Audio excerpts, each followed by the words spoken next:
Well. Looks like I'm making a video on all 3 games after all. I just finished Spyro 3. And here's a hot take. I liked it better than 2. Not as much as 1, but I did like it better than 2. In hindsight, I really didn't like 2 all that much.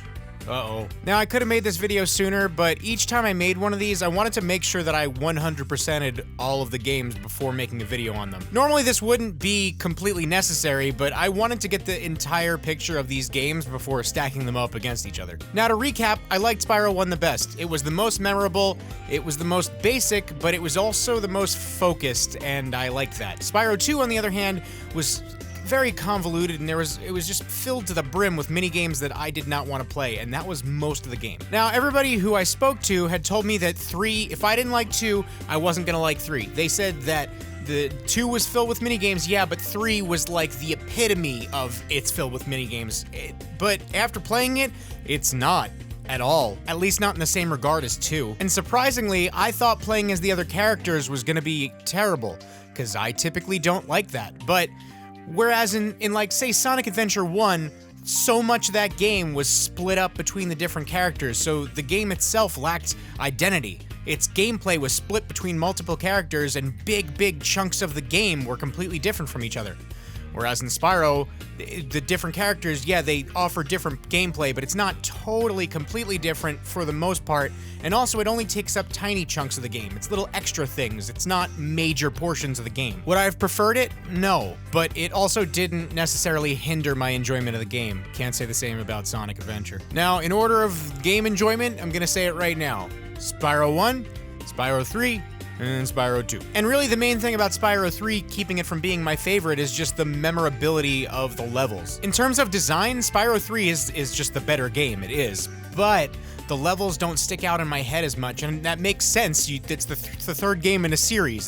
Their ideas are gonna start running a little thin. But that speaks nothing to actual game design, and it's more just about aesthetic. Spyro 2 definitely had the best levels in terms of aesthetic, but I didn't like the game very much, so that's at the bottom. And I will say Spyro 2's levels are better designed than Spyro 1. It's just that everything you have to do in the levels isn't quite as fun. The thing about Spyro 3 is that it was the most focused in terms of design. And if Spyro 3 had levels that were as memorable as 1 or 2's, it would easily be my favorite. What seems to have happened is that by the 3rd game, they had perfected the gameplay and design, but they were running short on ideas for making the levels memorable. And that's pretty much to be expected, especially when you're still running on the exact same engine and console and you're working with a lot of the same assets. The pacing in 3 is just much better overall, though. And while I did like the Sorceress a lot more than Nasty Nork, I still like Ripto a lot better. It's weird seeing 3 games that look so similar, that were built on the same engine for the same console, be so close but yet so different from each other. And I realize I'm playing the remake, but it still applies. It's the same engine for the 3 games, and then the other 3 games, it's the same comparison. I will say though, in terms of the actual remake,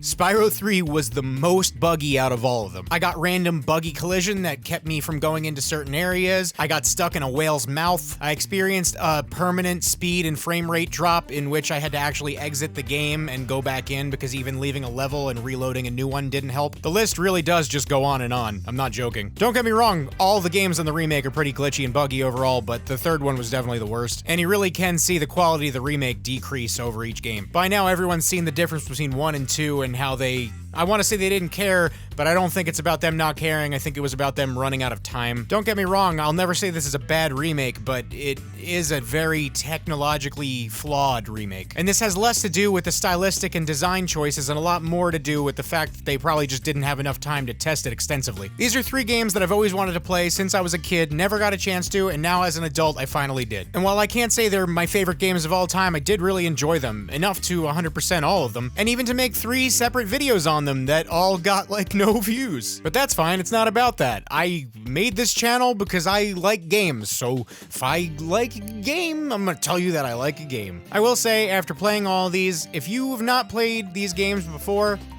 don't just play this. Just go to the store and buy this. Don't bother with the first 3. Even if the remake is littered with bugs, this definitely is the definitive way to play these games. And once again, while these aren't going on my list of top 10 best platformers of all time, this definitely is on my list of top 10 most iconic platformers of all time. And if you haven't played it and you like platformers, you owe it to yourself to play these games. That's about all I had to say. I didn't really have too much to say about 3 despite the fact that I liked it so much, but I just wanted to go on record saying where it ranked in the grand scheme of the Spyro trilogy. It did have some flaws. I didn't think it needed Bashy Bash Yeti or Doom Monkey, but overall, the game was really good. And I do hope after the sales and feedback of this trilogy that they'll finally make another one. Another one. Oh, also a couple more things that I forgot. This is what happens when I don't script videos. The Speedways in this game were so much more bearable. They tell you exactly what order to go in. They streamline it so that everything is lined up perfectly. Oh my god, it's like night and day. All the Speedways I got on like my second or third try. It was amazing. And by the way, everyone complains about the skateboard sections. While I will say that the controls were not as tight as something like Tony Hawk, it wasn't that bad. It was completely doable and bearable. It wasn't half as bad as half of the mini games that are in 2, or as bad as the flights from 1 or the Speedways in 2. And the only part that got me ready to rip my stupid hair out wasn't even to get an egg or anything. It was to get one of the skill points. You had to like beat the race under a certain amount of time, and it was a nightmare. But other than that, it was totally doable and bearable. I don't know why everybody complains about that so much. And before I go, I just wanted to say, still hate Hunter. Hey Spyro, I just got the dankest pot. You wanna go smoke it? This is my Hunter impression. Okay, bye.